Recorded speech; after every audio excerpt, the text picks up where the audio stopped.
नमस्ते, गपशप विद खनक में आप सबका स्वागत है। मैं हूँ खनक खजीला और आप लोग देख रहे हैं गपशप विद खनक। आज के एपिसोड में हम एक बहुत ही खूबसूरत कहानी देखेंगे जो ईश्वर की आस्था के बारे में है और ईश्वर के चमत्कारों के बारे में है और कैसे ईश्वर हमें हर दुर्घटना से बचा लेता है, उस बारे में है। एक बार की बात है, एक रमेश नाम के इंसान थे जो गांव में रहते थे और उनकी एक दवाई की दुकान थी और दवाई के साथ साथ वो कई और भी चीजें अपनी दुकान पे रखते थे जिससे लोग लेने आते थे।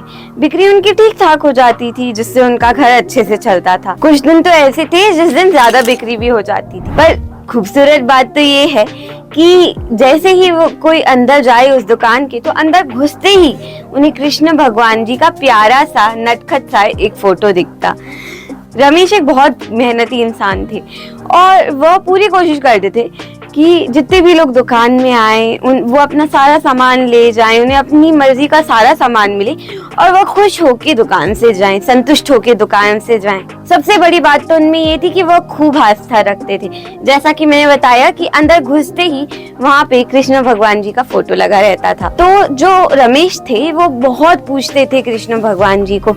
सबसे पहले ही दुकान खोलते ही सामान जमा कर वह जो कृष्ण भगवान का फोटो है उसे साफ करते और धूप की तरफ करके अच्छे से रख देते और उसके सामने दिया लगाते और वो कृष्ण भगवान से खूब प्रार्थना करते। और जो रमेश के बेटे थे वो अभी पढ़ाई करके निकले थे। वो थे नए ख्यालात के। उनके जो ख्यालात थे वो उनके पिताजी से बहुत अलग थे और वो भगवान को भी नहीं मानते थे, जिसकी वजह से वो कई बार अपने पिताजी से कई सवाल करते थे भगवान जी के बारे में कि आप ऐसा क्यों करते हो, धूप क्यों दिखाते हो, रोज रोज ऐसा क्यों करते। और ऐसे ही आदि सवालात वह करते ही रहते थे अपने पिता से।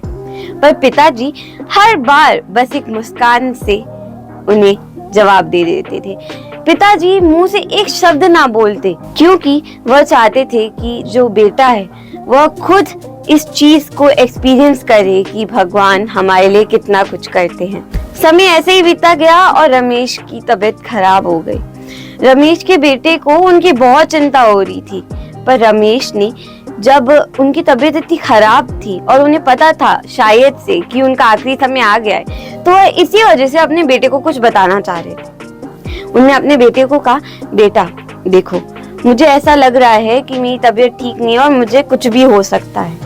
मैं तुम्हें बस एक बात बताना चाह रहा हूँ कि अगर मुझे कुछ भी हो तो तुम दुकान संभालना और सबसे पहली बात, दुकान में जाते ही जो कृष्ण भगवान जी का फोटो है उसे अच्छे से साफ करके धूप की तरफ रखना और उनसे प्रार्थना करना और अपने सारे ग्राहकों को संतुष्टि से सारा सामान देके खुश करके घर भेजना और यह सुनिश्चित करना कि सारे ग्राहक सारा सामान लेके जाए, खुश होके जाए और संतुष्ट होके जाएं। रमेश की ये बात सुन के उनके बेटे की आंख में आंसू भर आए। अब आगे क्या होता है कहानी में वह देखने के लिए चैनल को जरूर सब्सक्राइब करिएगा और गपशप विद खनक का अगला एपिसोड देखिएगा।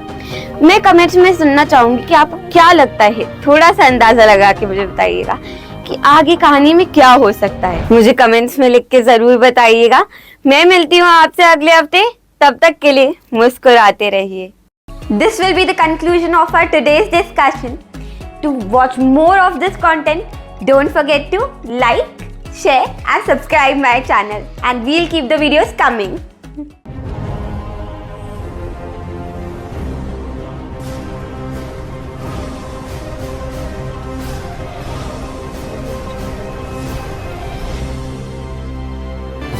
A KH production.